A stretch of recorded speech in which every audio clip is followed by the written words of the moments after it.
Praise the lord. ఈరోజు వాక్య భాగం యోహాను సువార్త 1వ అధ్యాయము 12వ వచనం.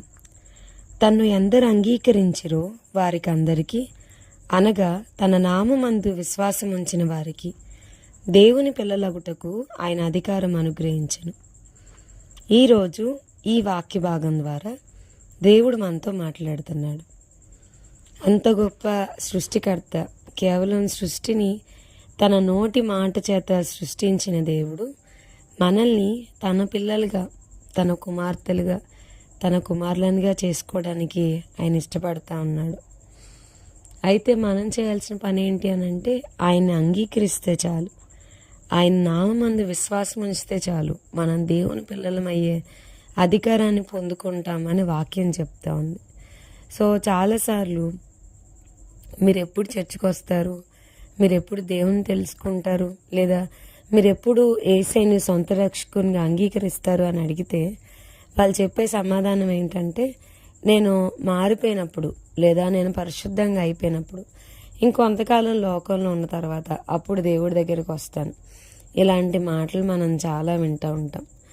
అయితే ఈరోజు మనం తెలుసుకోవాల్సిన విషయం ఏంటంటే, రోగంతో ఉన్న వ్యక్తికి మాత్రమే వైద్యుని యొక్క అవసరత ఉంది. సో మనం పరిశుద్ధులం, ఆల్రెడీ మనంతట మనంగా పరిశుద్ధులంగా మార్చబడగలిగితే దేవుడు మనకు అక్కర్లేదు. దేవుడు మన పాపాల నుంచి మనల్ని విడిపించాలని, ఈ శాపం అనే కాడి, మనకున్న వ్యసనాలు, ఎడిక్షన్స్ అన్నిటి నుంచి మనల్ని విడిపించి తన కుమారులనుగా, తన కుమార్తెలుగా చేసుకోవాలని దేవుడు ఆశపడుతూ ఉన్నారు. దినమెల్లా తన చేతులు చాపి మనం ఎప్పుడు తన దగ్గరకు వస్తాము. తప్పిపోయిన కుమారుడు కొరకు తండ్రి ఎదురు చూసినట్లుగా యేసే కూడా మన కోసం ఎదురు చూస్తూ ఉన్నారు. ఆయన బిడ్డలుగా మనల్ని చేసుకోవడానికి జస్ట్ మనం ఆయన యందు విశ్వాసం ఉంచితే చాలు. ప్రియమైన ప్రభువా, నా హృదయంలోనికి రండి, నాకు దేవుడిగా ఉండండి. మీరు నా కొరకు మరణించారని, నా కొరకు తిరిగి లేచారని, నా కొరకే ఈ లోకానికి వచ్చారని నేను నమ్ముతున్నానని మన హృదయం అంతటితో యేసయ్యని నమ్మితే చాలు, లేదా యేసు ప్రభుని మన హృదయంలోనికి ఆహ్వానించుకుంటే చాలు. ఎంతగా మన కొరకు ప్రాణం త్యాగం చేసి తన ప్రాణం కంటే ఎక్కువగా ప్రేమించిన యేసయ్యకి అసలు ఏం కావాలంటే వెండి బంగారాలు కోరట్లేదు, వెలగల ధనధాన్యాదులు కోరడం లేదు, మిక్కిలి వెలగల వస్త్రాలను కోరట్లేదు, కానీ మన హృదయంలో స్థానాన్ని కోరుతూ ఉన్నాడు. అందుకే వాక్యం చెప్తుంది కదా, విరిగి నలిగిన మనస్సే ఆయనకి ఇష్టమైన బలి.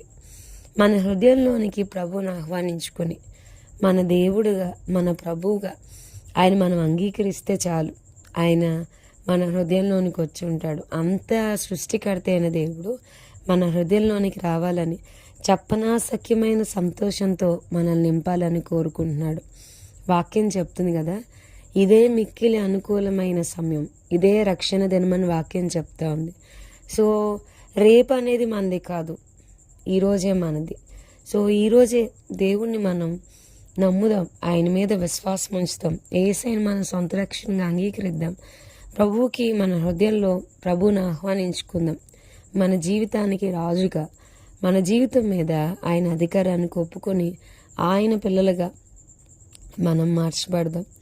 దేవుడు అలాంటి ఉన్నతమైన భాగ్యాన్ని మనందరికీ దయచేయను గాక. ప్రార్థన చేసుకుందాం. ప్రభువా, ఈరోజు వాక్య భాగం ద్వారా మీరు మాతో మాట్లాడినందుకు వందనాలు.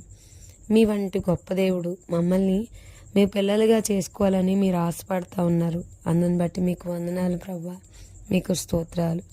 యేసయ్యా, మమ్మల్ని మీ బిడ్డలుగా మీరు చేసుకోండి, మీ కుమార్తెలుగా, మీ కుమారులనుగా చేసుకోండి. అయ్యా, మిమ్మల్ని అంగీకరించడానికి, మీ నామమందు విశ్వాసం ఉంచడానికి మీరు మా కృపను అనుగ్రహించండి. ఇప్పుడే నైనా మేము మారడానికి, మా హృదయంలో నైనా మిమ్మల్ని ఆహ్వానించుకోవడానికి మీరు మా కృపను అనుగ్రహించమని ఈ వాక్యాన్ని వింటున్న ప్రతి ఒక్కరిని మీ చేతులకు అప్పగిస్తూ యేసు నామమున అడిగి వేడుకొంచున్నాం తండ్రి. Amen. God bless you all.